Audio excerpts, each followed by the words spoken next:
独占鳌头者为荒。10号就这样消失了，没入了那道门之中。与此同时，仙谷世界开始摇动，仿佛要解体一般，虚空中的大裂缝瞬间扩大了数倍。就在这一刻，远方传来了惊天动地的吼声：“不好了，外界有人杀进来了！”这声音震动了天地，所有人都感到了惊恐，仙谷世界即将陷入大乱。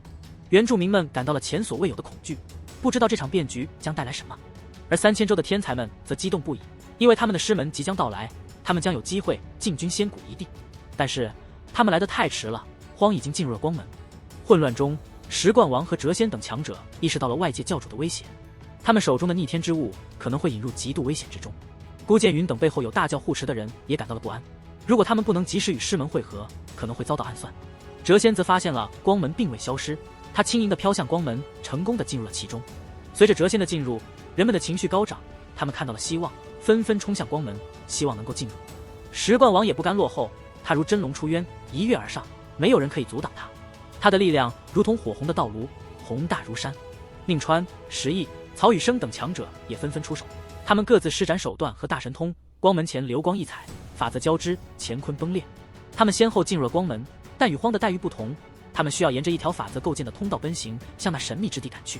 在这条通道中，他们也经历了争斗，比如众同射出的光束与宁川的天图碰撞。这条路并不平静，古代怪胎们也急眼了，他们急速而行，却发现这条路异常漫长。与此同时，原住民们脸色难看，他们各自启程返回族中，准备应付变局。也有人冲向小千世界，想要探听消息，为族中带回有用信息。3000州的天才们则冲向那一小世界，他们没有闯光门，而是要接引自己的门派，引高手杀来。在玄冥界，一个不算大的小界，因为空间节点被击开，与外界贯通而彻底不同了。神力澎湃，法则交织，天地间电闪雷鸣，各种异象纷呈，震惊了此界所有原住民。其他小千世界的高手赶到这里后，也都一个个瞠目结舌。一条大裂缝贯通此界，其中有一段格外粗大，那是节点所在。在外界的无人区，大裂缝中血色霞光和乌黑闪电交织，景象骇人。各教的修士，从尊者到天神，再到教主，都聚集在这里。他们耗费了无尽力量，终于击穿了界壁，却发现只有神火真一境的人能够进入仙谷世界。当他们试图让更强大的老道人越界时，却遭遇了悲剧。教主们意识到仙谷世界似乎在排斥他们，只有天神境以下的修士能够进入。他们心中虽然不甘，但也无可奈何。他们开始商议如何护送天神进入仙谷，但也知道这个通道不会很稳固，能够送进去的天神数量有限。各教开始争夺进入仙谷的名额，因为他们知道这关乎到巨大的机缘。而在仙谷中，10号独自站立在擂台光门后的终极谷地，看着这个神秘而神圣的地方，感受着四周的灵气和仙气，目睹了落英缤纷，仿佛置身于一个超脱世俗的仙境。然而随着他的目光穿透时空，他看到了一幕幕令人心悸的画面：天空燃血，至强者坠落，竞技强者消逝，宇宙中的大陆解体。这些画面虽然只是残景，却足以让10号感受到仙谷末年的残酷。他试图寻找敌人的身影，却只见前人凋零，不见敌手显现，留给后人的只是破败的画面。10号感到了一种隐藏的情绪，就是绝望。这是上一纪元的幸存者留给后人的残碎烙印，他们不忍心告知真相，怕后来者彻底绝望。一只金色的手掌抹去了所有画面，10号觉察到了一种心声，平缓而来，悲到极点，伤到绝望，看不到曙光。他听到了这样的声音，与其绝望，不若懵懂，一世又一世，一纪元又一纪元，就这样浑噩而过。10号镇定下来后，感到毛骨悚然，这是一种怎样的悲哀，让上一纪元的幸存者认为后来者还是无知为好。他目睹了瑞光熄灭，仙气化成灰雾，祥和云霞变得死气沉沉。10号默默体悟，然后出声问道：“我想知道为什么？”前方的斑斓光彩消失，只剩下灰暗的石壁和模糊的刻图。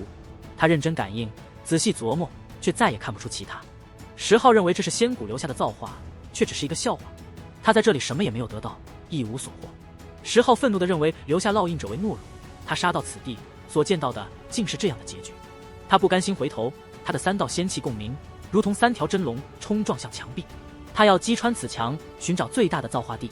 经过一番努力，10号终于在墙壁上打开了一个洞口，穿过绝望之墙，看到了一条由星辰炼制成的阶梯。他踏上阶梯，四周一片虚无，只有这条石阶路通向永恒与未知的尽头。10号沿着石阶前行，仿佛跨越古今，穿行在一个又一个大世界中。他感到每一步落下都像是在跨越一层天。当他踏上最后9道石阶后，他觉得自己仿佛穿过了9层天，到了苍云上。他来到了9天之上，却发现这里没有宫阙，也无仙人，只有一片巨大的土丘。他走进了丘陵深处，发现了一条通道，延伸到地下的地宫。这里很广阔，路也很长。最终他看到了一具又一具玉石棺椁，散发着仙道气息。石浩震惊地发现，这些棺椁中都是无头的尸体，鲜血灿烂，神霞蒸腾。他怀疑这些是曾经的仙。然而当他在看时，景象发生变化，旁边的玉石棺椁中无头的尸体不见了，留下了一本玉石古书和一枚神秘仙种。石浩大吃一惊，急忙向刚才的几具棺椁望去，发现同样的变化。随着石浩的探索，他发现每具棺椁都发生了同样的变化，尸体消失，留下玉石书和仙种。但他尝试了多次，却无法打开任何一座古棺，这让他感到困惑和失望。他意识到这些传承并非轻易可以获得的。在继续探索的过程中，石浩发现了一个恢宏的祭坛，上面刻着各种图案，从生灵到星域，从尘埃到汪洋，贯穿了岁月长河。他谨慎地接近祭坛，发现祭坛上供奉着一个玉石匣。当他拿到玉石匣时，祭坛突然发生变化，开始炼化它。石浩感到了前所未有的压力，他动用所有力量与祭坛的力量对抗。祭坛上的霞光和混沌气化成了一座牢笼，将他镇压在其中。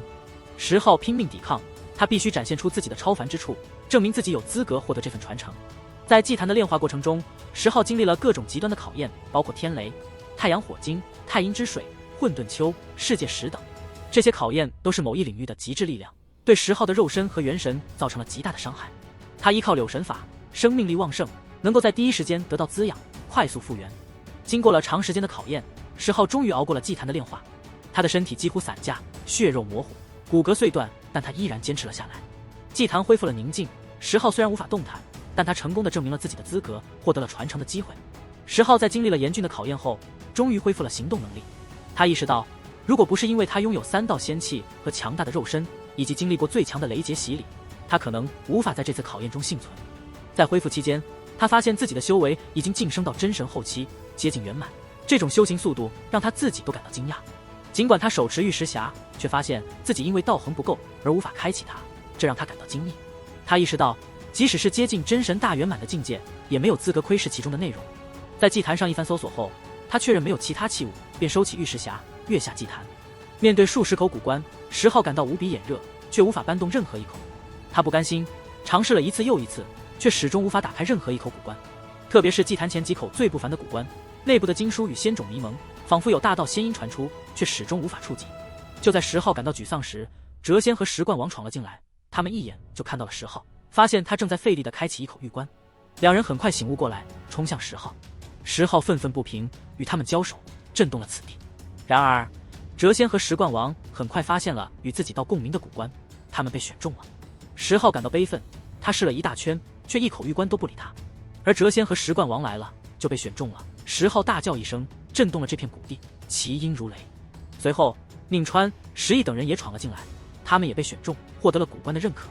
石浩感到更加眼红，他被这些玉棺气住了，对他一点反应也没有。结果其他人一来就献殷勤。石浩与宁川激烈搏杀，一方面是为了掩饰自己已经得到玉石匣的事实，另一方面也是为了阻止这个仇敌得到传承。随着越来越多的人进入，石浩意识到他不能再拖延，他开始尝试开启棺椁。最终石浩发现，没有修出仙气的人即使被选中，也无法得到传承，反而会爆碎。他提出与他人合作，开启古棺，由他来镇压经书，但许多人沉默了，不敢尝试。在一次意外中，石浩发现一口古棺的封印已破，他能够撼动它。他惊喜地发现自己可能能够带走这口古棺，尽管如此，他还是无法打开玉石棺。最后他动用极境大法，生生扛起一口古棺，这种神力惊呆了所有人。石浩扛着古棺开始狂奔，冲向外面。他知道外界有强者进来了，必须得离开此地，不能拖延了。众人发呆，别人都是得经书或仙种，石浩却直接扛走了一口棺椁，这样狂奔真是另类。石浩的行为让其他人感到震惊，他们不知道是该幸灾乐祸还是该震惊，慌的所作所为实在与众不同。而石浩心中却在冷笑，因为他已经得到了真正的东西，也就是那个玉石匣子。石浩虽然无法立即查看其中的内容，但他知道这必定是非同小可的宝物。在离开地宫后，他没有选择直接返回，而是在绝望之墙附近藏身，等待那些得到了造化的人归来，希望能够从中获得一些好处。他利用自己的力量和古棺作为武器，成功地伏击了一些逃回来的人。虽然一开始没有得到经书，但他并没有放弃，继续等待机会。最终他成功地从一名被击倒的人身上印到了大道波动，却发现经书太过妖异，竟然能够逃脱他的禁锢。随着时间的推移，谪仙、石冠王和宁川等人也踏上了归程，因为他们知道外界的天神即将到来，必须抓紧时间离开。石浩趁机对他们进行了攻击，希望能够从他们身上得到一些经书。虽然宁川成功的避开了攻击，但他的宝衣被击碎，而紧跟其后的孤剑云则被击中，导致他身上的玉书和仙种遁走。